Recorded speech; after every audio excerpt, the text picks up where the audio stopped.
Viewers, শুভ বিবাহের আজকের পর্ব নিয়ে বাংলা সিরিয়াল সমাচার তোমাদের সামনে চলে এসেছে। তো চলো দেখে নিই কী হচ্ছে। শুরুতেই দেখা যায় তেজ গাড়ি চালাচ্ছে, সুধা পাশে বসে আছে। তেজ সুধাকে বলে, আপনার এইভাবে লোকের সামনে অপমান করতে, হ্যারাস করতে খুব ভালো লাগে না? সকালবেলাতে ওরকমভাবে একটা সিন ক্রিয়েট করলেন, আমাকে এইভাবে ছোট করতে খুব ভালো লাগে না আপনার? অ্যাকচুয়ালি জানেন, আপনার না অ্যাক্টর হওয়া দরকার, কারণ আপনি তো নাটক করেন, এটা তো হবি আপনার, আপনি এটাতে একদম সেরা। সুধা তখন বলে, আর আপনার হবি বুঝি মানুষকে অপমান করা? কারণ সেটা তো আপনি সব থেকে বেশি ভালো পারেন। তাছাড়া কে আপনাকে বলেছিল আমার পিছনে গাড়ি নিয়ে আসতে? আপনি গাড়িটা ঘুরিয়ে নিলেন না কেন তখন? আমার কোনো শখ নেই আপনাকে গাড়িতে তোলার, ঠিক আছে, কিন্তু আপনি বোধহয় ভুলে গেছেন যে আপনি বসু মল্লিক পরিবারের বউ। ভর দুপুরে এরকম মাঝ রাস্তা দিয়ে হেঁটে যাচ্ছেন, এটা বসু মল্লিক পরিবারের কাছে সম্মানের নয়। তাই আমি আপনাকে ডাকছিলাম গাড়িতে ওঠার জন্য। তখন বলে, আমার প্রতি যখন কোনো মাথা ব্যথাই আপনার নেই, তখন আমার দেখা বিপদে আপনি ঝাঁপিয়ে কেন পড়েন? সুধা তখন তেজ তখন সুধার দিকে তাকায়। আমাদের বাড়ির মর্গেজে 30 লক্ষ টাকা আপনি কেন শোধ করেছেন?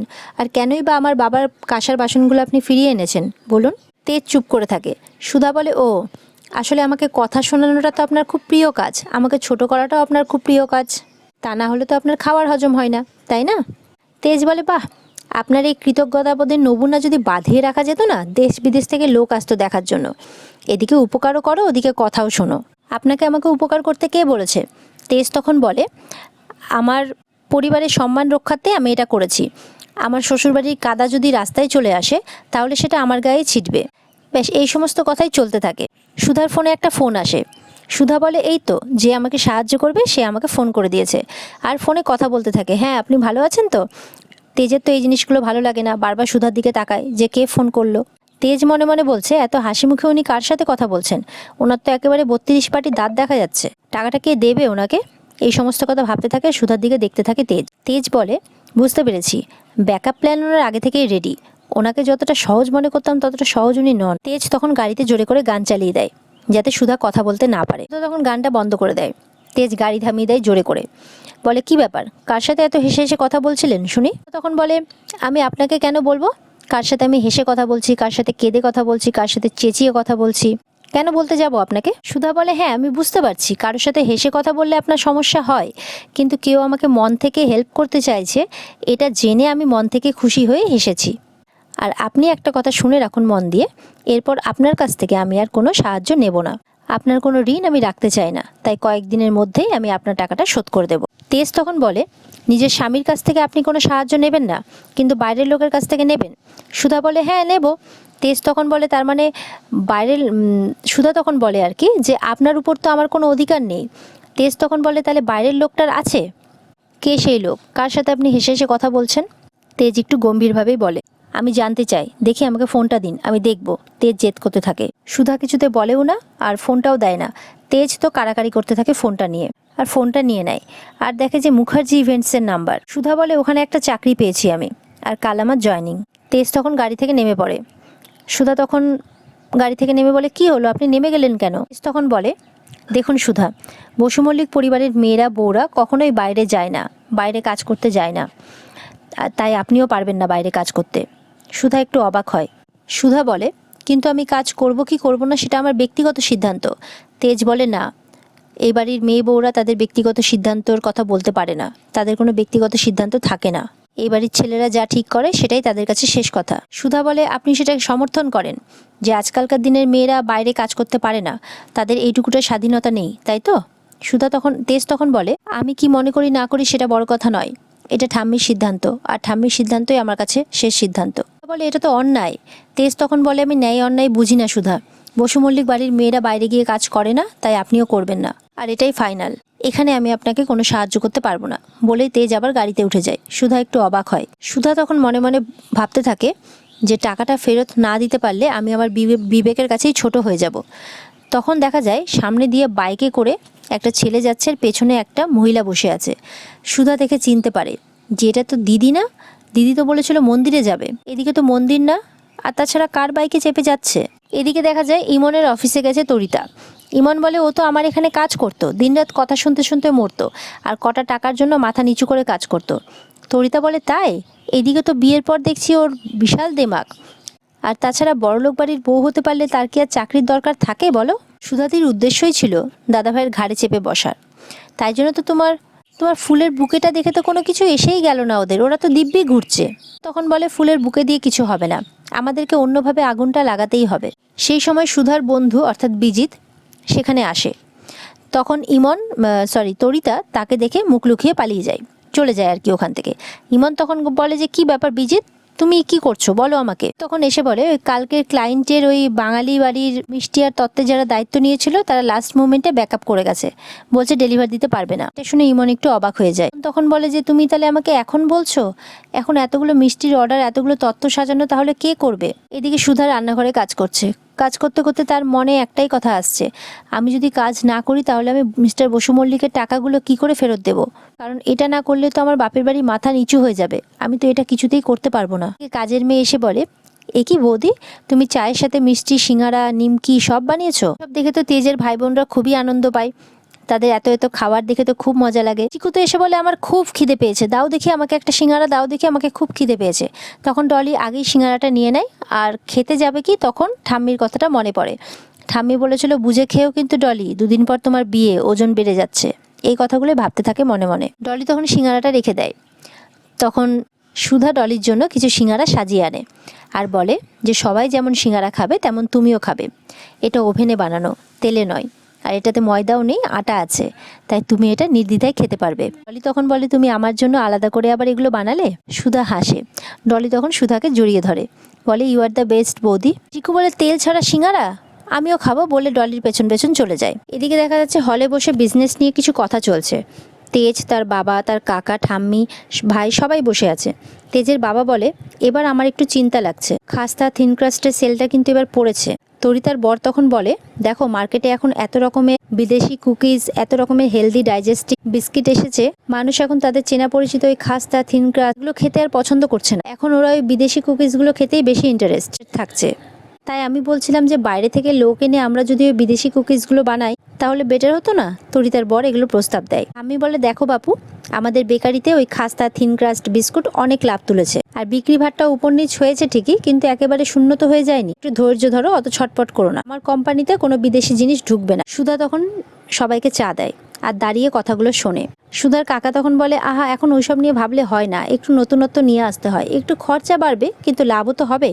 তেজ তখন বলে যে কাকামণি, আজ পর্যন্ত তেজ বেকারি ওই তাদের প্রফিটের কথা ভেবে এই সমস্ত কাজ করেনি, তাদের ঐতিহ্যকে ভুলে যায়নি, তাই আজও নতুনত্বের দিকে যাওয়া ঠিক হবে না। ঠাম্মি দাদুভাইকে সমর্থন করে। সুধা বলে যে আচ্ছা, আমাদের বাংলাতেও তো অনেক বিস্কুট আছে, হাতিঘোড়া বিস্কুট, প্রজাপতি বিস্কুট, যেগুলো মানুষ প্রায় ভুলেই গেছে, ওই হাতে গোনা কয়েকটা চায়ের দোকানে ছাড়া আর পাওয়াই যায় না, যেগুলো যার জন্য ওগুলোর ডিমান্ড কম, ওগুলো হয়তো ভালো মানেরও হয় না। বাংলার সেই সব পুরনো বিস্কুট ফিরিয়ে আনলে কেমন হয়? মেজো কাকামণি তখন বলে ওঠে বাবা, এখন ব্যবসার কাজে কি বাড়ির বউরাও কথা বলবে নাকি? সুধা শ্বশুরমশাই বলে না বৌমা, আমাদের বাড়ির মেয়ে বৌমারা এই সমস্ত ব্যাপারে একদম কথা বলে না।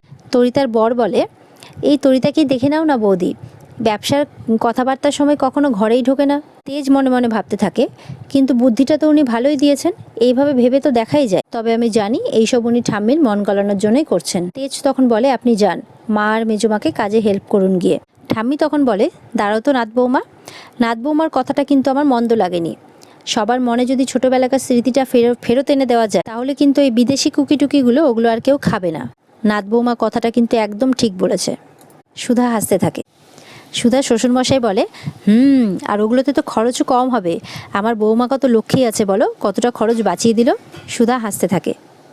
সাবাস বৌমা সাবাস, বলতে থাকে সুধা শ্বশুরমশাই। এদিকে মেজো কাকামণি বলে ওঠে তাহলে আর কি, এই ফাইলপত্র নিয়ে ব্যবসার কাজে ঢুকে পড়ো বৌমা। ঠাম্মি বলে না না, একদম না, এই বাড়ির বউরা এই বাড়ির লক্ষ্মী, তাই তাদের জায়গা শুধুমাত্র বাড়ির অন্দরমহলে। তেজ তখন সুধাকে চুপ করে বলতে থাকে অনেক ইয়েতে আপনাকে ঠাম্মি বিশ্বাস করে, অনেক কষ্ট করে আপনাকে ভরসাও করছে, আপনার কথার মানও রাখছে, আপনি দয়া করে এমন কিছু করবেন না যাতে ঠাম্মি কষ্ট পায় আর শরীরটা খারাপ হয়ে যায়। বলেই তেজ ঘর থেকে চলে যায়। সবাই চলে যায়, থাকে শুধু ঠাম্মি আর সুধা। সুধা তখন ঠাম্মিকে সেই টাকাগুলো দেয় আর বলে যে বড় ঠাম্মির নেকলেসটা আমার পরিবার থেকে যে চুরি করেছিল তার জন্য আমি আপনার কাছে ক্ষমা চাইছি, আর হাড় বিক্রির টাকাটাও সে ফেরত দিয়েছে। ঠাম্মি বলে তুমি এই বাড়ির আদর্শ বউ সুধা, তাই যে গয়নাটা চুরি করেছিল তার নামটা আড়ালে রেখে তুমি তোমার কথাটা সুন্দরভাবে বললে, সুধা বলে, ঠাম্মি এখানে 20,000 টাকা কম আছে, তবে আমি আস্তে আস্তে আপনাকে শোধ করে দেব। ঠাম্মি বলে, তুমি আর কোথা থেকে শোধ করবে? তুমি যে নিজের পরিবারের লোকেদের শাস্তি দিয়ে এই টাকাটা ফিরিয়ে এনেছো, তাতেই আমি খুশি হয়েছি। সুধা তখন ঠাম্মিকে বলে, আপনিও তো একজন মেয়ে, আপনি তো নিজে কষ্ট করে এই ব্যবসাকে দাঁড় করিয়েছেন, আজ পর্যন্ত ব্যবসাতে ইনভলভ আছেন, তাহলে বাড়ির অন্যান্য মেয়ে বউরা কেন কোনো কিছু বলতে পারে না, তারা কেন আসতে পারে না? ঠাম্মি বলে, আজ পর্যন্ত এই প্রশ্ন করার সাহস কিন্তু এই বাড়িতে কারোর হয়নি সুধা, তবে তুমি তোমার সাহস আর সততা দেখিয়েছো বলে আমি তোমাকে বলছি।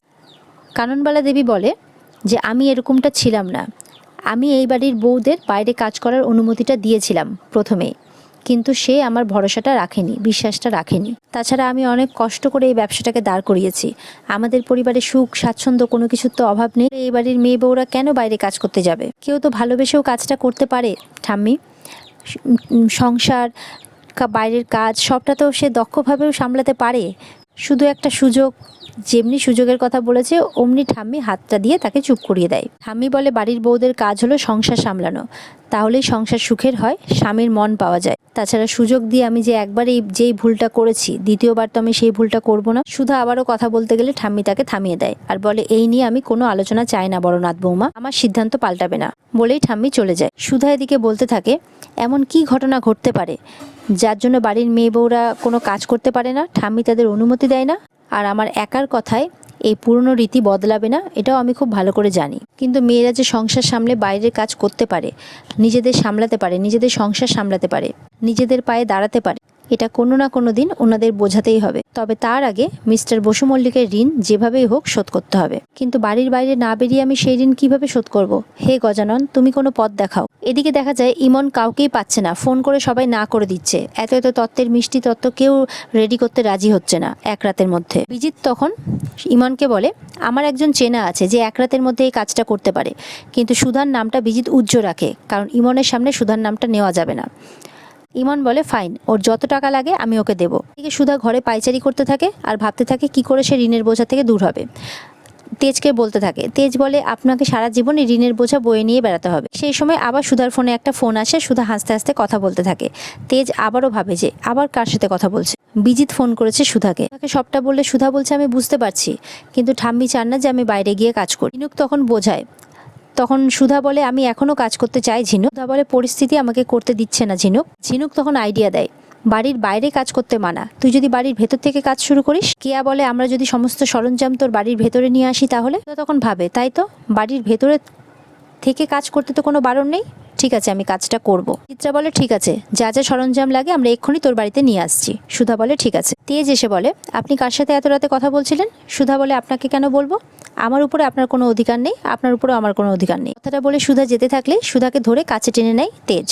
দুজন দুজনের দিকে দেখতে থাকে, তারপর দুজন দুজনকে ছেড়ে দেয়, তেজ চলে যায়। যেতে যেতে তেজ বলে, আপনি যাই করুন না কেন, তেজ বসু মল্লিকের চোখকে কখনো ফাঁকি দিতে পারবেন না, আমার নজর সবসময় আপনার উপরে আছে। আর এখানে আজকের পর্ব শেষ হয়ে যায়। তো বন্ধুরা, পর্ব ভালো লেগে থাকলে আমার চ্যানেলকে লাইক, কমেন্ট আর সাবস্ক্রাইব করে দিও এরকম পর্ব রোজ পেতে। দেখা হচ্ছে তোমাদের সাথে আগামীকালকে শুভ বিবাহের নতুন পর্ব নিয়ে। ততক্ষণের জন্য ভালো থেকো সবাই।